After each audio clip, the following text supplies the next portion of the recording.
اس کی تجدید حضرت ابراہیم علیہ السلام نے فرمائی تھی۔ ہم سب جانتے ہیں کہ حضرت ابراہیم علیہ السلام نے پہلے کعبۃ اللہ کو فرشتوں نے اور حضرت آدم علیہ السلام نے بنایا، اس کے بعد وہ مٹ گئے، ان کے نقوش باقی رہ گئے تھے۔ پھر اس کی تجدید کی حضرت ابراہیم علیہ السلام نے فرمائی تھی۔ حضرت ابراہیم علیہ السلام کا ایک ایک عمل امت محمدیہ کے لیے نمونہ قرار دے دیا گیا۔ حج میں جو ارکان ہم ادا کرتے ہیں وہ حضرت ابراہیم علیہ السلام کی ادائیں اور وفائیں ہی ہیں۔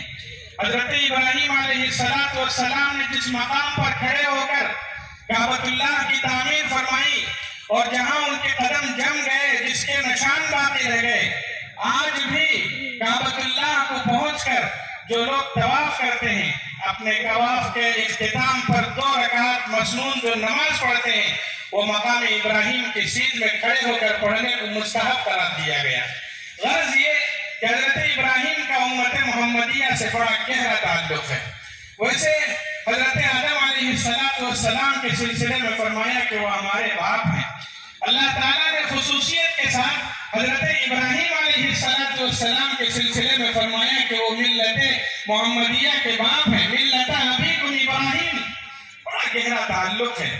حضرت ابراہیم علیہ السلام کی یاد ہم مناتے ہیں تو اس موقع پر جہاں ہم قربانیاں کرتے ہیں، جہاں تکبیرات بلند کرتے ہیں، ابراہیم علیہ السلام کی زندگی کو اس حیثیت سے بھی دیکھنا ہے کہ آپ نے اپنی زندگی میں امت کو کیا سبق دی۔ آپ کی زندگی سے بے شمار اسباق ہمیں ملتے ہیں۔ میں صرف 2 باتیں اس موقع پر عرض کر کے ختم کروں گا۔ پہلی چیز یہ ہے کہ حضرت ابراہیم علیہ السلام نے اپنی ساری زندگی ہم سب کو یہ سبق دیا کہ جب تک سانس میں سانس ہے، جب تک اللہ نے آپ کو زندگی دی ہے، ہمارا کام، ہماری ذمہ داری اور ہمارا فرض یہ ہے کہ ہم اللہ کے آگے سر تسلیم خم کریں، جسے اطاعت کہا جاتا ہے، جسے فرمانبرداری کہا جاتا ہے۔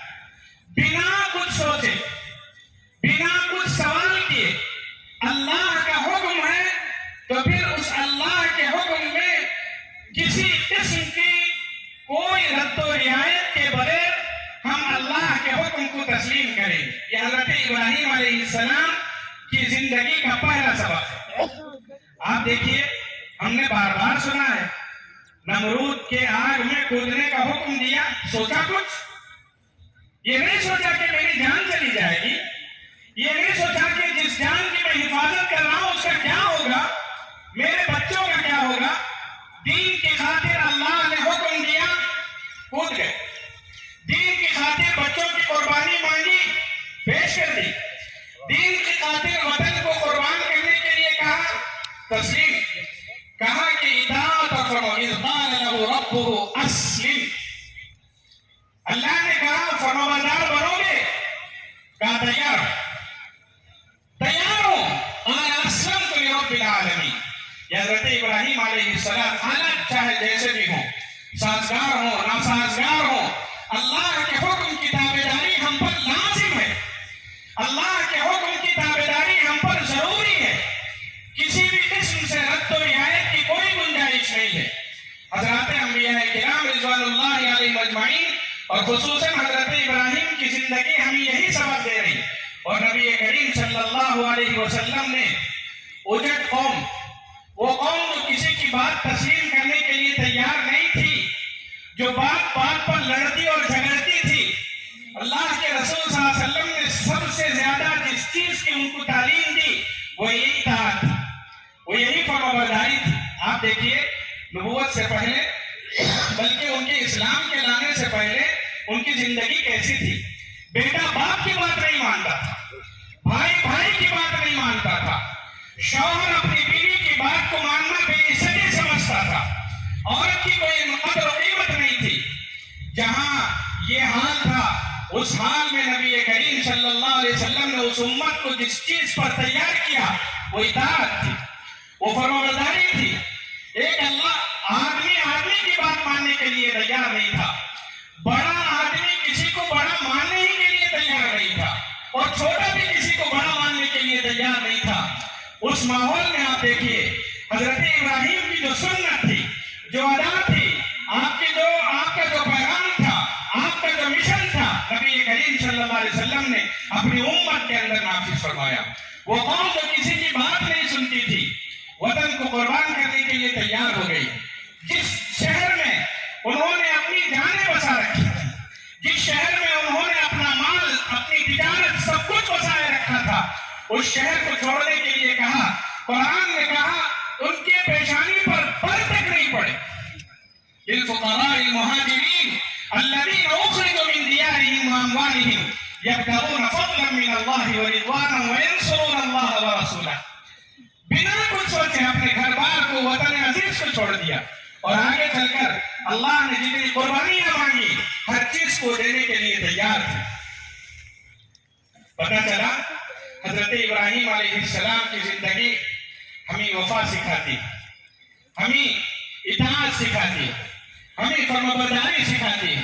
موجودہ زمانے میں بدقسمتی کہیں ہماری سب سے پہلی یہی کمزوری ہے کہ اطاعت اور فرمانبرداری کا جذبہ ہمارے اندر سے کہیں نہ کہیں ختم ہو چکا ہے.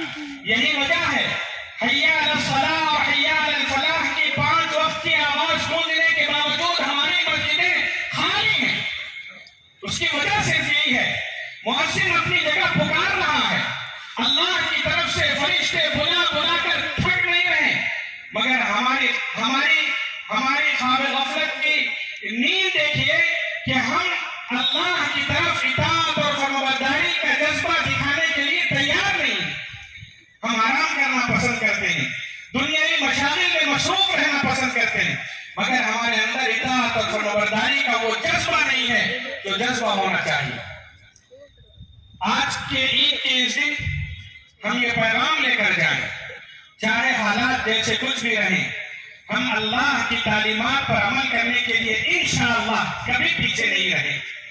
ہم اللہ کے احکامات کی تابعداری میں کبھی پیچھے نہیں رہیں گے. دوسری اور آخری بات میں عرض کرنا چاہتا ہوں کہ ہم اپنے بچوں کے سلسلے میں بڑی فکر کرتے ہیں کہ ان کے کھان پان کا، ان کے رہن سہن کا، ان کی زندگی کے سلیقے کا، ہر چیز کا ہم خیال رکھتے ہیں، اور ہماری بنیادی خواہش یہ ہوتی ہے کہ ہمارے بچے اچھے رہیں، وہ خوشحال رہیں، ہمارے بعد ان کو کسی قسم کی تکلیف نہ ہو. یہ دنیاوی اعتبار سے ہماری ذمہ داری ہے اور ہمیں فکر کرنے کی ضرورت ہے. حضرت ابراہیم علیہ السلام کی زندگی ہمیں یہ پیغام دیتی ہے کہ جہاں دین کے سلسلے میں ہم اپنی فکر کرتے ہیں، ہمارے نمازوں کی، ہمارے دین کی، ہمارے قرآن کی، ہمارے اچھی زندگی کی، حضرت ابراہیم کی زندگی یہ پیغام دے رہی ہے کہ حضرت ابراہیم علیہ السلام نے یہ فرمایا کہ ہم اپنے بچوں کی دینی زندگی کے سلسلے میں بھی فکر کریں. ہم یہ دیکھیں کہ ہمارے بچے دیندار بن رہے ہیں کہ نہیں بن رہے، ہمارے بچے خوشحال زندگی کے لیے، دینی خوشحال زندگی کے لیے، آگے کے حالات کا مقابلہ کرنے کے لیے تیار ہیں کہ نہیں ہیں. وَإِذِ ابْتَلَىٰ إِبْرَاهِيمَ رَبُّهُ بِكَلِمَاتٍ فَأَتَمَّهُنَّ قَالَ إِنِّي جَاعِلُكَ لِلنَّاسِ إِمَامًا قَالَ وَمِن ذُرِّيَّتِي. حضرت ابراہیم علیہ السلام اللہ نے جب ان کو امتحان لیا، آزمائش میں ڈالا، اور آزمائش کی گھڑیوں میں وہ پورے تب کر گندن بن کر نکلے، کامیاب بن کر نکلے. اللہ نے کہا بندے میں تم سے راضی ہو چکا ہوں، میں نے تمہیں دوست بنا لیا، میں تم سے راضی ہو چکا ہوں، اور اس قدر راضی ہوا ہوں کہ میں تمہیں آنے والے لوگوں کا امام بنا رہا ہوں. انی جاعلک للناس اماما.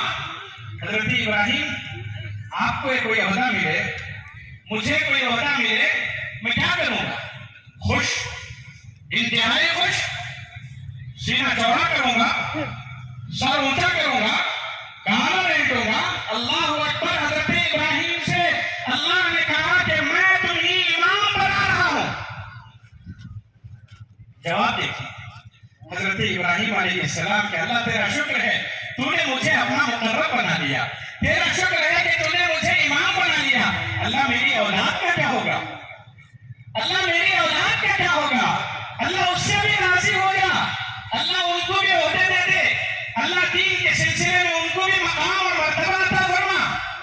اللہ تعالیٰ نے جب حضرت ابراہیم کی زبان سے یہ سنا تو حضرت ابراہیم سے کہا کہ ٹھیک ہے میں تمہارے بچوں سے بھی راضی ہو جاؤں گا مگر اس بچے سے کبھی راضی نہیں ہوں گا جو میری خلاف ورزی کرے گا. لا ينال عهد الظالمين قال لا ينال عهد الظالمين. چنانچہ حضرت ابراہیم علیہ السلام کی بعد کی زندگی دیکھیے, انہوں نے اپنے بچوں کی تربیت کے سلسلے میں فکر مندی ظاہر فرمائی, انہوں نے اپنے بچوں کے سلسلے میں فکر مندی ظاہر فرمائی. ووصى بها إبراهيم بنيه ويعقوب يا بني إن الله اصطفى لكم الدين فلا تموتن إلا وأنتم مسلمون أم كنتم شهداء إذ حضر يعقوب الموت إذ قال لبنيه ما تعبدون من بعدي. حضرت ابراہیم